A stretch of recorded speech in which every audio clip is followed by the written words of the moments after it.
Hello everyone, good morning, જય શ્રી કૃષ્ણ. આજે હું થઈ ગઈ છું રેડી જોબ પર જવા માટે. તો દરરોજની જેમ આજે પણ મારા હસબન્ડ મને મૂકવા આવે છે ગાડીમાં.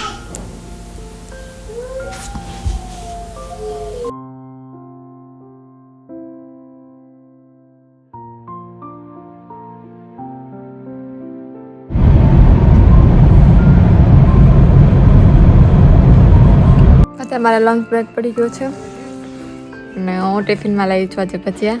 કાલે સાંજે બનાવ્યા હતા એ.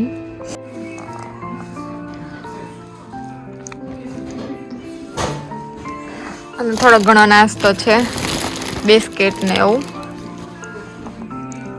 અત્યારે બ્રેક છે તો હું બેઠી છું બહાર અને મારે બ્રેકનો પતવાનો ટાઈમ થઈ ગયો છે તો હવે હું જાઉં છું અંદર. અને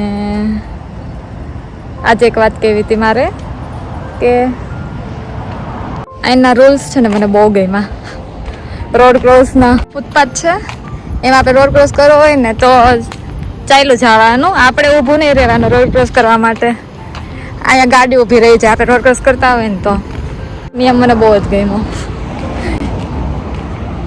આપણે ચાલ્યા કરવાનું, ગાડી જેટલી પણ ગમે એટલી સ્પીડમાં હોય ને તો ગાડીને ઊભું રહી જવાનું, પણ આપણે નહીં ઊભું રહેવાનું. વાળા ભાઈ છે, ફૂડ ડિલિવરીનું કરે અને હું અંદર જાઉં છું.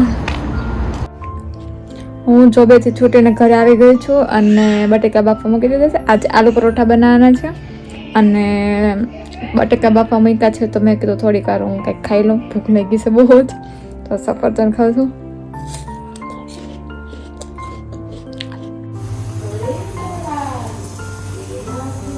ભગીરથના ફેવરેટ છે આલુ પરોઠા.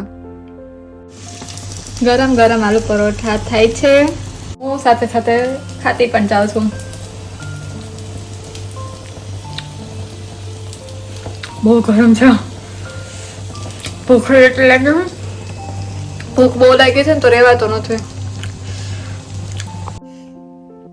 આજ હું બહુ થાકી ગઈ છું. ચાલો ગુડ નાઇટ, જય શ્રી કૃષ્ણ. મળીએ મારા નેક્સ્ટ વ્લોગમાં. ટાટા.